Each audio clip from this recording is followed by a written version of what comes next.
In schools in Upper Austria, children are handed out memos on how to behave in case of a blackout. They say that there won't be any mobile communication in the event of a prolonged blackout. It will be impossible to use public transportation and elevators. Utility systems will stop working. This can last for days at a time. Many countries are already facing this. Changzhou, China, January to February 2008. Within a month, 4.6 million people were living without power. November 10, 2009, Brazil. 87 million people in 18 of 26 Brazil states were left without power.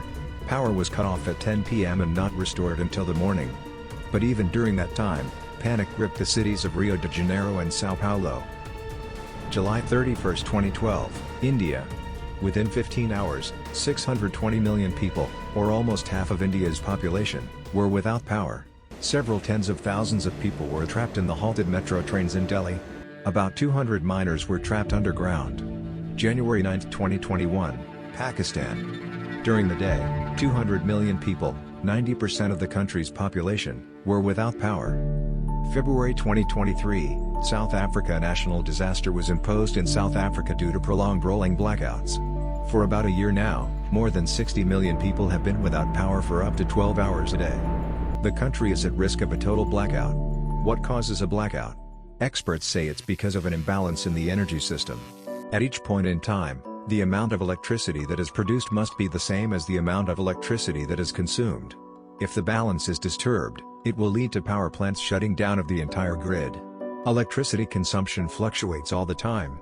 At night, when we sleep, enterprises don't work, that's why consumption drops drastically. On the contrary, during the day, it rises. There are peak hours in the morning and in the evening.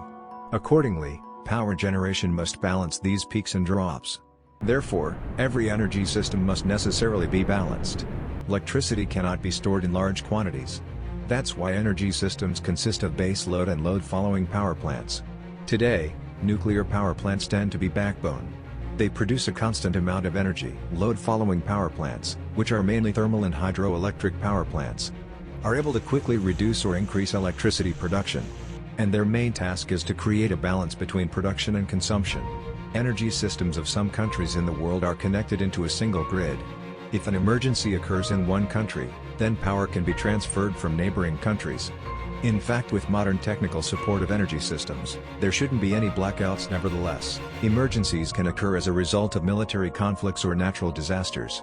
For example, earthquakes, landslides, floods, severe storms, hurricanes and tornadoes, when the energy infrastructure is destroyed.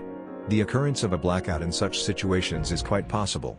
But if there are no such emergencies and blackouts still happen, what is the reason? Over the last 40 years, many countries around the world have promoted the idea of alternative energy sources.